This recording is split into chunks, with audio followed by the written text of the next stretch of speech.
Hello, you wonderful people, and welcome to another episode of Untitled Reviews. This being a show where we talk about TV shows that are dramas. For today's episode, I'm going to talk about the latest episode of Soulmates. A great episode. A lot of really interesting things went down in this episode, so let's break it down.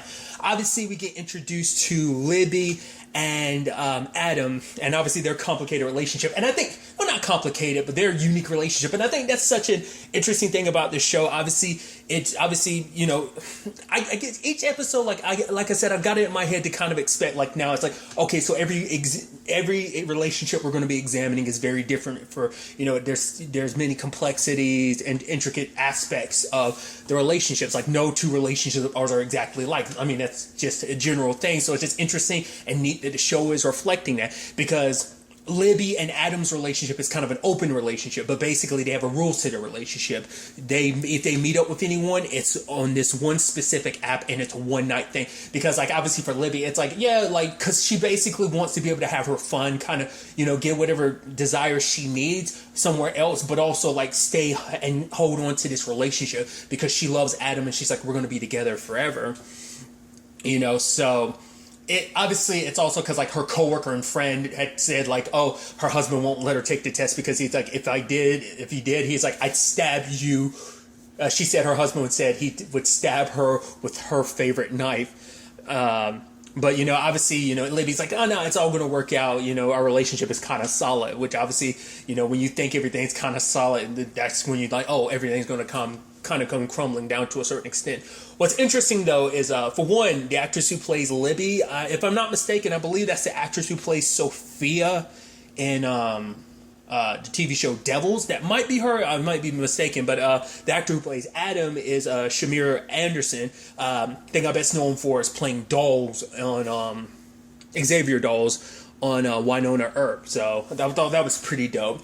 But it is that thing of, like, even though they kind of have this open relationship, it's still that thing of, like, she's like, yeah, he tried to do moves on me. It's like, oh, really? Like what? It's like, oh, he tried to spell my name. And he's like, oh, yeah, like Elizabeth. It's like, yeah, that's 9 letters or whatever. And she's like, then he put his hands. It's like, yeah, I think I kind of, it's like, yeah, it's that thing of, like, you have an open relationship, but it's still that thing of, like, even then, it's like, there's only so much I'm okay with hearing the graphic details about everything. But it's like, it's their relationship and it works. And it's fun and everything, because obviously, for like circling back to it, like, she just didn't want to get to a point where she'd resent him later on down the road. So it's kind of like, let us have our fun, kind of have a little spark in a relationship, and that way, you know, that spark between us never really 100% dies, you know. And she's thinking, like, oh, I cracked the code to monogamy. Well, things take a, you know, hard right turn when it turns out, Soul Connect's found her soulmate. She took the test a while back, but it's just because her and Adam weren't in a good place at the time before everything. But for him, it's a situation where he's basically made sacrifices for this relationship, because obviously it seems like the whole, you know, bringing other people into the situation was kind of her idea, but he kind of went along with it. Obviously, they end up meeting her soulmate, and it turns out to be a woman, which even he was like, wait, are you gay or bi? And she's like, no. So it's just as much a surprise for her to find out, like, her soulmate is Libby, just as Libby finds out, like, her soulmate is Miranda. Which, interesting enough, because it was like, the entire episode, it kept bothering me. I was like, why do I recognize the actress who plays Miranda? It wasn't until halfway through the episode when it struck me. The actress who plays Miranda is the actress who plays Lyta in Krypton. I think what threw me, because obviously everyone in Krypton has a British accent, and this is her doing an American accent, because I'm assuming she's like a British actress, because I think most everyone on Krypton was a British actor as well, so that's why I think it kind of threw me for a loop. But I was like, dude. But nevertheless, obviously they're having their sit down, and you see this conversation kind of going down between you know, Libby and Miranda, and it's the thing of, you can tell they're immediately kind of hitting it off, and it's like, and, you know, it's like, oh, like, you know, oh, want something to eat? I'll fix something. It's like, no, I'm good. And it's like, oh, they're gonna go out, and it's like, yeah, okay. He just has to kind of suck it up, you know, like I say, because it's I think sometimes, like I said, even with agreements, there's always that's the complicated thing about, you know, relationships, human beings in general. Is like eventually, even if something starts off super casual, it can eventually turn into something, you know, when someone catches feelings. And obviously it's that thing of like, oh, they had, you know, Libby and Adam have each other, but then it's just that thing of obviously it's like this became more because this wasn't just someone, because this situation breaks their rules. This is someone that you're only supposed to see one night, and it's supposed to be from this one specific app. And this situation between Miranda and Libby breaks their rules. So, but they kind of hit it off and everything immediately. But the problem is, like, for Adam, it's like, he's like, yeah, just don't have sex with her. And she's like, I'm not saying it's going to happen, but like, if it did, like, why you, it's like, because for him, he's like, the moment you have sex, it will destroy everything that we have, because it's like, this isn't just some casual hookup. This is literally your soulmate. So it's a little bit of a complicated thing of like, it's not just some random casual hookup. Like, this is someone that maybe if you do have sex with her, you're going to catch feelings and it's going to destroy our relationship. So it just kind of being like, don't have sex with her. So, but obviously, you know, in her mind, Libby thinks, you know, it's like, no, they're going to be okay despite everything. And so, but we also see Adam spending time with her. And I thought it was kind of interesting because I was almost wondering if Libby was getting jealous that like Adam and Miranda were spending time together. Because for him, he was like, I'm doing what you asked me to do. I'm, you know, friendly with her. But it's like, oh, like, it's disrespectful what you did, showing our wedding photos to her. It's like you're kind of like peeing around her to like it's like you might as well pee a circle around her, kind of marking your territory. And she was like, it was disrespectful, you know, can't you be a little more respectful? He's like, I'm being respectful. You want to do the whole dating app thing? Sure. The fact of the matter is, you did this whole situation, you want me to be friends with her? Sure, I did it. Like, I'm doing this the best I can, you know? So that's why part of me was wondering like whether she was getting jealous, because it's kind of like, did she feel like to some extent Adam was kind of taking? That's why I was wondering because that's what I immediately was going to be like, is this going to be like a back and forth? Like, are we going to get this thing where it's revealed where in actuality she's both of their soulmate type? That's what I was curious about, which, you know, to a certain extent, but we'll get there when we get there. But I was like, I wasn't really sure how they were going to handle that. And so I just thought that was kind of an interesting thing.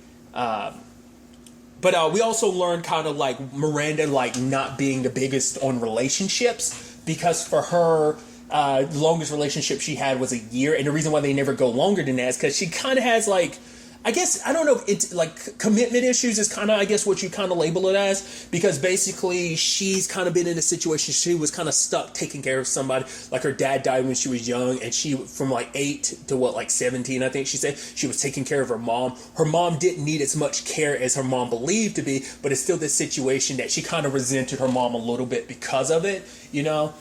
So because of that, it created this kind of byproduct in her where she doesn't get too attached to people like that. She kind of keeps people like she tries not to get too close to people, you know, because she's like, people don't need as much help as they kind of believe. Because this also kind of shakes things up even more in Libby and Adam's relationship, because Adam saw her like holding a baby, which she's super like against like having kids and stuff like that. Because immediately, like, circling back to it, like both of them being teachers made me think like, oh, like that's where I was kind of like, oh, like that's what kind of made me think like, was, you know, Libby getting jealous, because it seemed like Adam and her were kind of, they had some commonality, but they were kind of hitting it all. But also there's commonality between Libby and her as Libby and Miranda as well, because they're both artists, you know.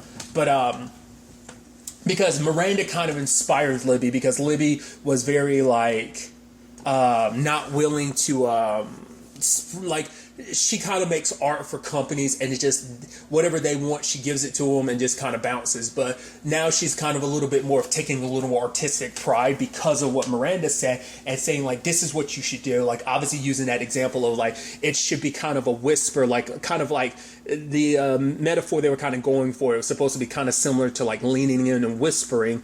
They, you know, be heard amongst our loud, because obviously this particular design is like, oh, it's loud and bombastic. Like, it's, you know, it's like in a crowded room, you want to lean in and whisper. That's what the design should represent, so that you hear it amongst all the other loud things around you. I thought that was kind of an interesting thing.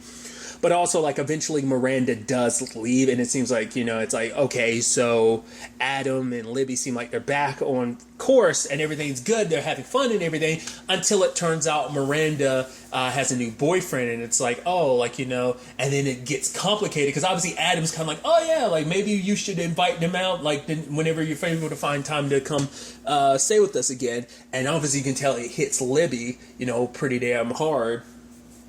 She says, like, oh, I'm lucky to have you, but because it's that thing of, like, you love someone, but there's still that yearning and that, for something else, for someone else. And so it leads to that complicated thing. But then, like, Miranda calls her up, and it's like, yeah, I was with him, but, it's just so I didn't have you on my mind all the time. They hook up. He had just come back because obviously Libby had suggested, why don't we do a couple, which obviously they've done one-offs, like, singles. They've each done someone that's single. Now it's like, because even Adam was like, oh, it's next level to kind of get involved with a couple. That kind of raises the stakes. But yeah, he was willing to go down that route because obviously he loves her. But then it's like to find her with Miranda there too, and it's like, he's like, I told you not to do this because this would happen. This is your soulmate after all. So basically, he's like, this is because she's also like, you shouldn't have given me an ultimatum. But he's like, I gave you an ultimatum because I knew this would happen. So he's like, at the end of the day, you have to choose me or her. And she's like, no, I don't want. It's like, you have to choose. And as we see 3 months later, she chose Miranda, and it seems like, oh, because obviously they are in love with each other, and it's like, oh, it's so wonderful, it's fantastic. So it seems like, oh man, like, because even her friend at work was like, oh my god, you're on top of everything, you seem like a new person and everything, like, and I thought it was interesting, like, when she was about to text somebody, the first person she was about to text was Adam, so she had to back out and be like, text Miranda instead. But then you see slowly but surely that the relationship isn't as perfect as you thought it was. And I think this is interesting because it kind of builds off the first episode, because the first episode ended with that, couple splitting, and it basically, but obviously it showed you like, hey, even though they were with their soulmates, he was still longing for her. So it shows like this system isn't 100% perfect.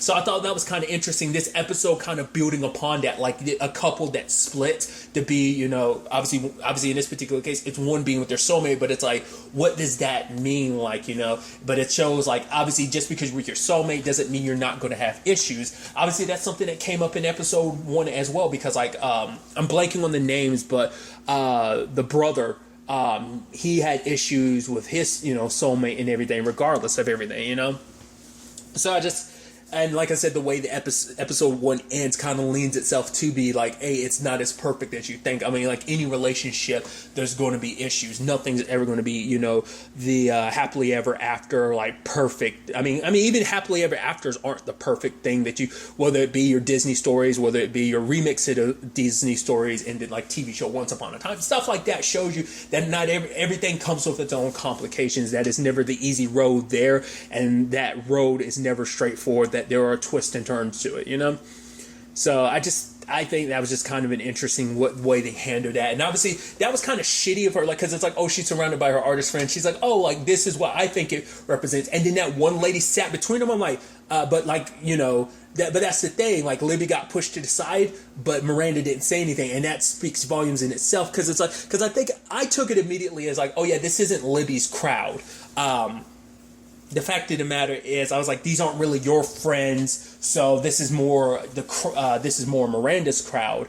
But that just kind of, we see kind of that luster, that glow that Libby once had. It starts dying out to the point her friend's like, I want to, and she's like, could we just not talk? Do you mind if we don't talk? And she's like, actually, I do mind, but okay, and it's just kind of like, Libby's so down, like, that, like I said, that spark was there. And even moments where it's like she sees that Adam's online and she wants to say, I miss you, but then she doesn't send the message. And so obviously she's also stalking Adam a little bit because her friend's driving her, being like, okay, and she's like, oh, aren't you going to do something? He's like, no, she's like, I'm sick, I don't want to make him sick. She's like, you're what was it, like, you're a psychopath, no, or you're a sociopath or something like that, just driving, like, having me roll up to his place all the time. And obviously she goes back home. Miranda's friends leave because I guess they feel kind of like, oh, it's a little awkward. They probably feel kind of like Libby isn't really cool with all of them. But obviously it comes down to that situation where like Libby kind of wants something from Miranda that she can't give her. It's like, you want me to comfort you and be there for you and take care of you while you're sick. Like, she's like, I'm not Adam. The fact of the matter is she's like, I thought being in this soulmate relationship would change me, that maybe I wouldn't be kind of like the, a little kind of like, because she's like, even under these circumstances, even being with you, my soulmate, I still have that urge to run away that I had before. She's like, she thought it would change, but she's still that same person. So finding your soulmate still didn't.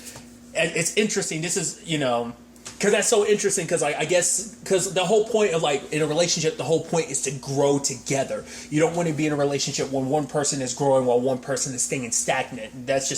You're not going to go anywhere. That's not a beneficial relationship. So it is that complicated thing of like, you threw away this relationship that obviously means a lot to you, because obviously this meant a lot to you as well. But it's like, I mean, it's a complicated thing, because like, it's not a, I don't look at it as a fault in someone. Like, I mean, when you're in this situation, of course you're going to be like, if I were Adam in this situation, of course I'd be pissed. But it's like, from an outside perspective, and like I said, I can only say this from an outside perspective. I get it. When you fall in and out of love, like, you do what feels right to you, no matter what the circumstance. Because there's no point in staying in a relationship if you are. But that's the whole thing too. That later on, Libby kind of talks about the fact is that she should have kind of fought for both of them. And then he was like, whoa, when'd you get so greedy?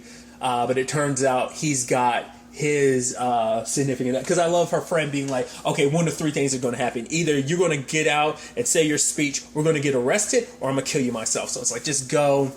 And, but he's like, yeah, I found my soulmate. And she's like, and then Libby's like, there's got to be a way to make this work, right? So lo and behold, his soulmate shows up. He's there. And then it's like, oh, Libby's there. And so is Miranda. So I'm like, okay. So they're kind of trying to make this out. And he's like, okay, so this is, my wife, Libby. We've been together since for 18 years or whatever. And I love her deeply. But whatever I can't give her, like her soulmate, Miranda will give it to her. And Miranda's like, yeah, I love her, but I don't need her all the time. I just need her some of the time, so it's like, because that's just how, so it's like I said, it's interesting because it technically went the way I thought it would, that they are kind of all soulmates together. It's like, because it's all like all one giant puzzle piece that, yeah, these pieces are perfect together, but there's still that missing corner. So for him, he's like, if this is something you're not down for, you want to run to the hills, if this is too much for you, we completely understand. We won't judge you. And she's like,